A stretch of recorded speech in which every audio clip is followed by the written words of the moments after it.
What's going on, boys and girls? What's up, world? Austin John Plays here, and welcome back to episode 2 of Power Moon Hunters.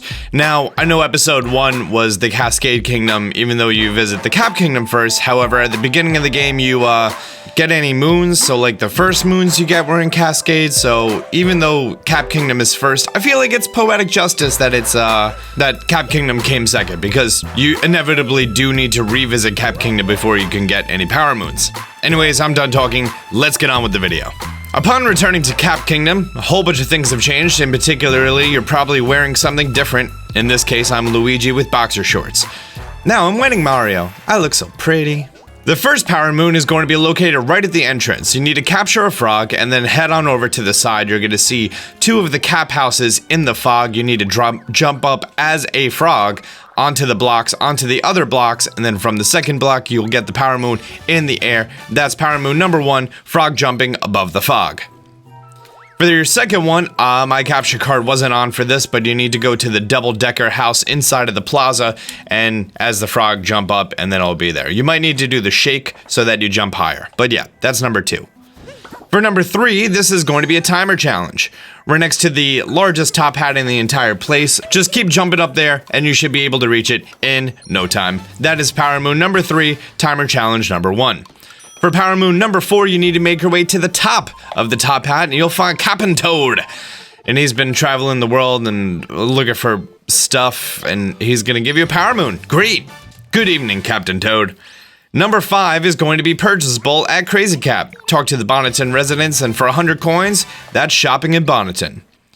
For number 6, this is going to be if you jump off of the back of... Oh, it's a lighthouse. Is it a lighthouse? I don't know. I'm just gonna call it a lighthouse from now on. Anyways, you'll see the door in the back. From here, you're gonna capture a Power Goomba. You're gonna capture the 5 Power Moon mini shard guys.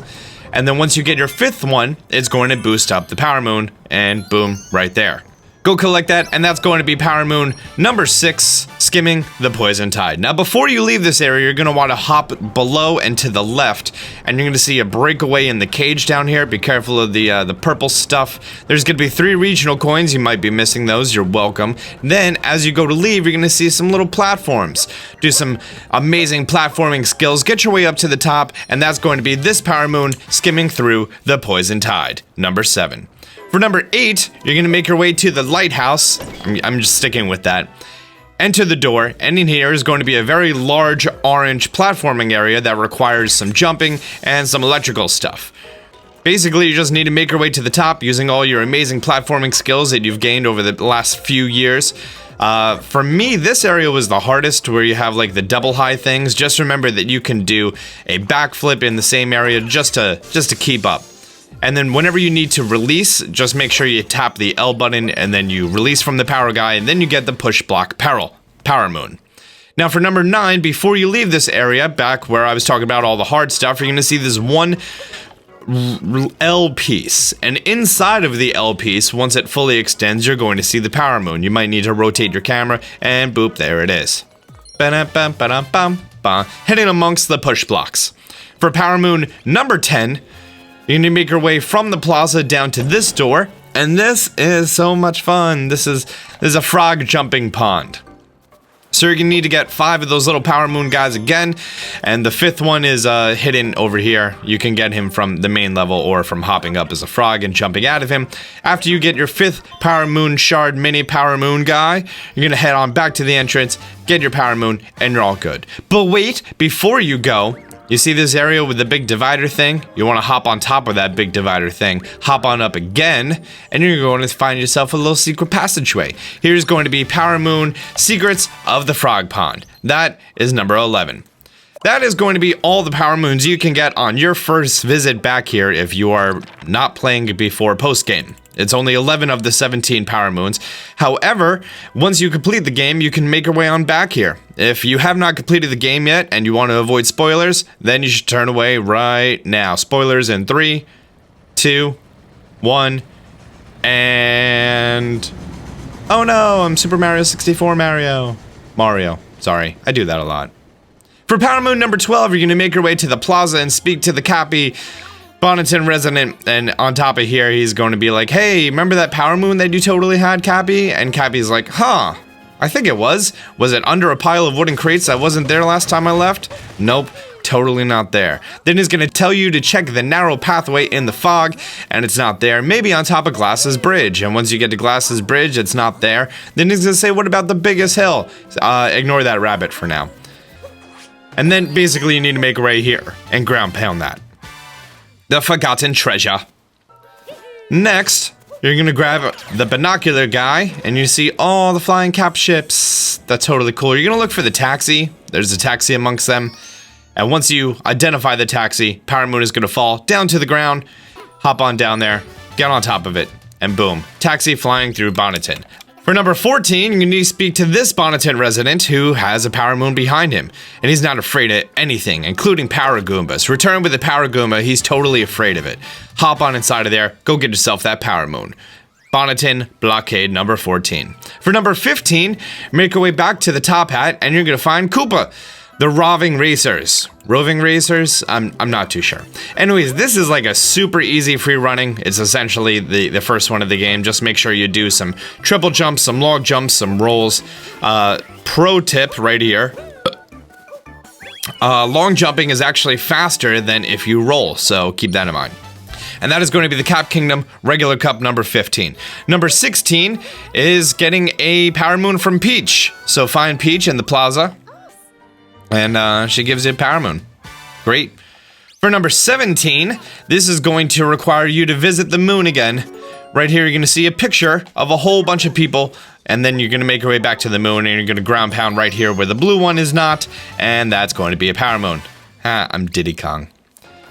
Now, everything else you're going to be able to do is going to require you to activate the cube. If you're like me and you activated the cube as soon as you came back to Bonneton because you were super excited, you probably don't know the difference between the post-game ones and the cube ones, so here are all the cube ones, starting with number 18.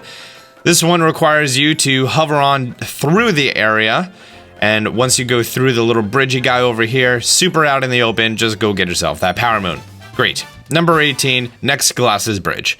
Number 19 requires you to go to the entrance and get the one on top of the sign, Danger Sign. For number 20, this one is going to be jumping off of the lighthouse, Cap Lighthouse. I don't know how, but video's almost done. I'm never gonna have to talk about it again. Under the big one's brim. Next one requires you to jump off of the back of it, and you're going to pretty much just use your map to get a good idea on where the sparkle is going to be, and then the closer you approach, the more it's going to be a little bit more visible. As you get really close, the fog pushes aside. You're going to get yourself Power Moon number 21, Fly to the Edge of the Fog. Number 22 is going to require you, while you're in the plaza, to get on top of here and throw your cap at the cap icon, and then you get Power Moon 22, spin the hat, get a prize. Number 23... it's kind of right next to where the cube is. I'm doing this all in one take, guys. A lot of breaths required. Throw Cappy at it. He's going to spin around. You're going to get yourself that Power Moon, number 23, which is hidden in a sunken hat.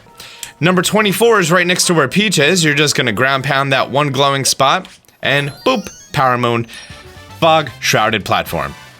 Number 25 is going to be when you find this little bird who's flying through the area with all the rainbow stuff following him. As a Power Goomba, you can actually, like, keep up with him, no problem. Just touch him, and then you're going to get yourself that Power Moon, bird traveling in the fog.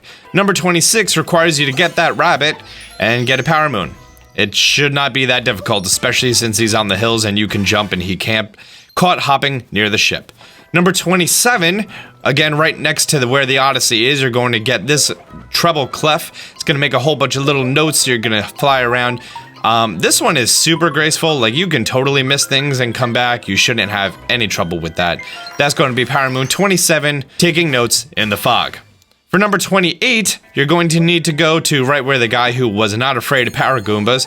And here's the trick. You're just going to hop up and do the dive attack, which is the same thing as rolling, but in the air. Get the key. Just completely ignore the side platforms. Run back. Jump, dive thing, and get the Power Moon. You still should have plenty of time. That is timer challenge number 2, which was Power Moon 28. Time for number 29.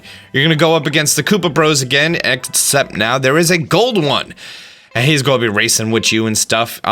He takes a couple of shortcuts.